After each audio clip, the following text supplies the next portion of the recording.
this changes dramatically if you do not think of the money or the abundance as belonging to you. Because everything in the wealth manifestation universe of like, get more, do it, you can do it, make it happen, visualize it, see the $1 million check, see the whole thing, it's all based in the foundation of the ego striving to get more, have more, be more, prove more, do more. This work that we're doing here in the forum is 100% different than that. And in a way, if you heard last week's call, this question reminds me of that great one last week where, the woman was saying, I have this self-help book and how do I get it out there if I don't really feel like it? And the answer, the starting point, just like with money, is to release the idea that the book belongs. What I was saying last week is as soon as you stop saying the book is mine and I have to make it happen and I have to prove something, that's all the ego. As soon as the book was offered to the divine and truly said, this is yours, you know my needs, something different, dramatically different begins to occur because the burden of doership is so intense, so exhausting. So, same thing with money. It's very ironic. When you start to say, and I almost recommend rereading the stories in Outrageous Openness that are about money. I would say actually a third of the book is about money. And if you've read the book years ago, you may have sort of lost touch with that part. If you go back into that place of saying all abundance, it's all the parts of the book that are actually about divine source. Because in this letter and in the way most people teach manifesting and wealth creation, it's all about, what do I get? How do I get what I want? This is very different. This is offering yourself to the divine to become a vehicle for what wants to happen. So the way I look at it, there's nothing wrong with money. Money is just energy. But the chasing it and the pursuing it is often what makes people become crazy people and puts people in that position of jealousy, and then they envy everything that other people have, and then they don't actually know that the people who have these other things aren't even happy themselves half the time. Most people are either fearful of losing it or wanting more anyway. So as soon as you bring the focus back to even a change me prayer that says, dear divine, your own words, but basically, dear divine, change me into somebody who can offer all money to you, all abundance to you. Allow me to be a vehicle for your abundance.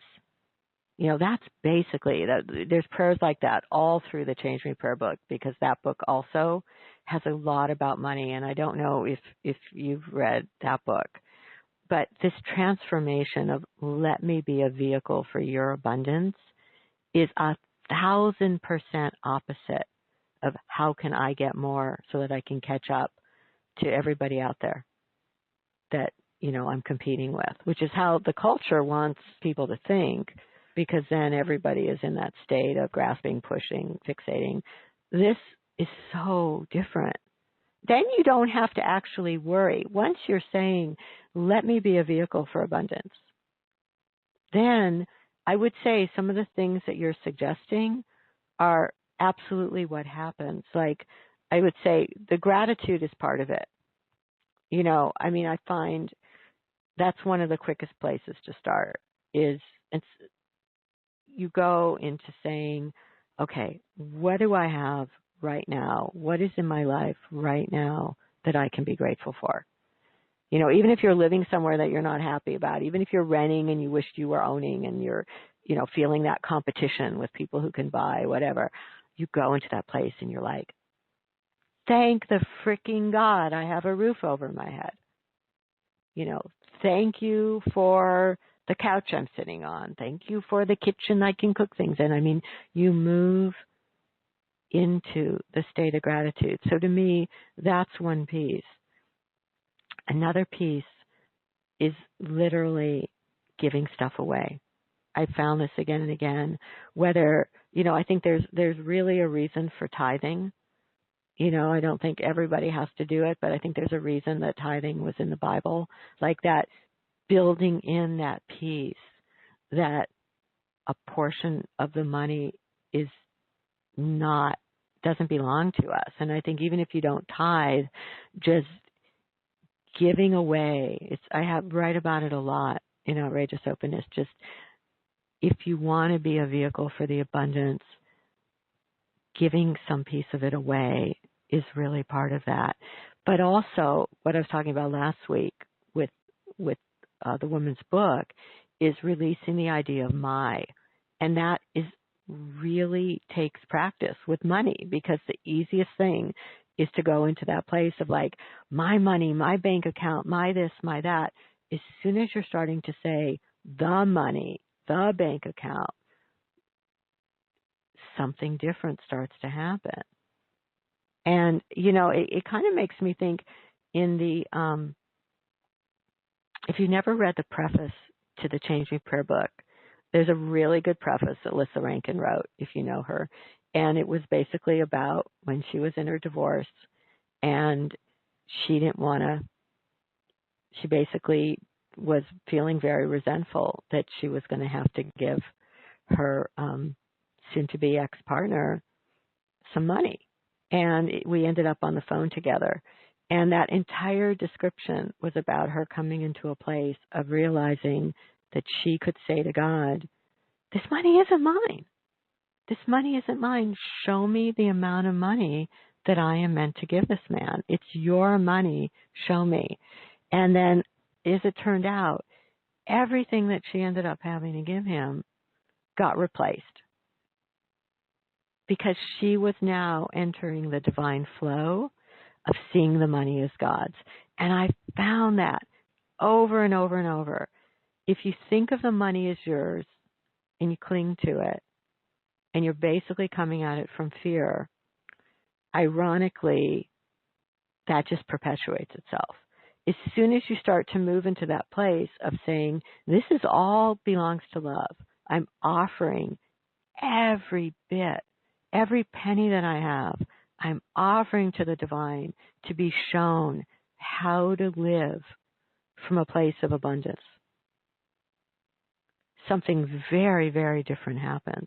And I was writing about that from in Outrageous Openness a lot, which is why I think it would be really powerful to either hear or read some of those parts, because in one of them, I can't remember the name of the story, but there's a story of this, one woman, she had so much. She had all these houses.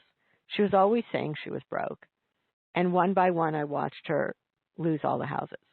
Then there was this other woman who basically had nothing. She was living pretty much paycheck to paycheck. And everywhere she went, miracles happened, because she always had gratitude, and she always had that sense that the money wasn't hers, it was God's. And she really had the most charmed life. It was like people were constantly giving her, these amazing vacation homes to take care of, and people were constantly, giving her free plane tickets, places. I mean, she was constantly in a state of abundance that this woman who was the multimillionaire had no abundance, even though, she started out as if she had a lot.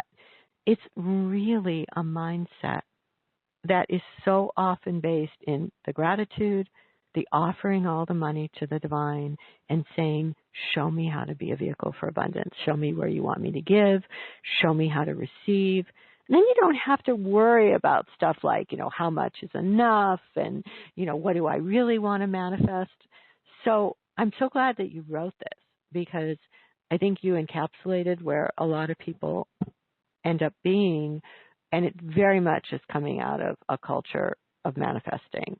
And I would just so deeply encourage you to go back to the writings in both books and do some prayers that say directly to the divine, show me how to be a vehicle for abundance.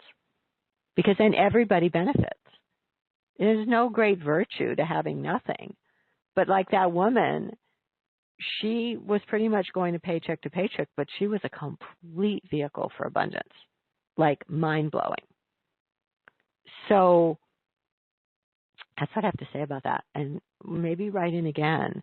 I would give it, try it during the period of the eclipses.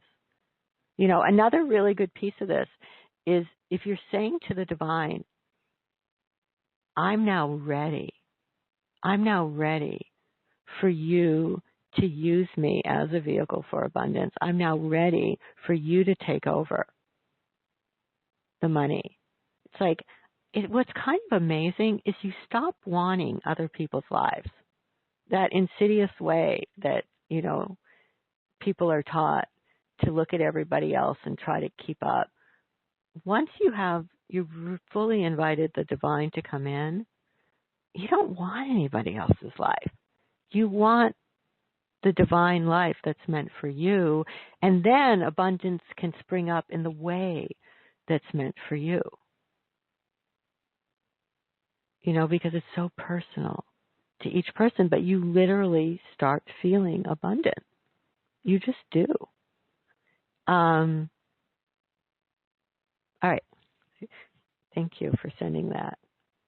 I do think the class that we were going to do on business is becoming a money class because there's been so many questions about it. So I do think Matt and I are going to do a money class coming up because it's such a big topic, but I'm really glad.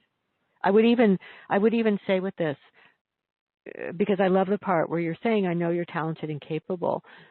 I know I'm talented and capable. I would offer those talents to the divine and really say, if you wish me to be a vehicle for abundance, show me how, open the way, show me how to use those talents, show me.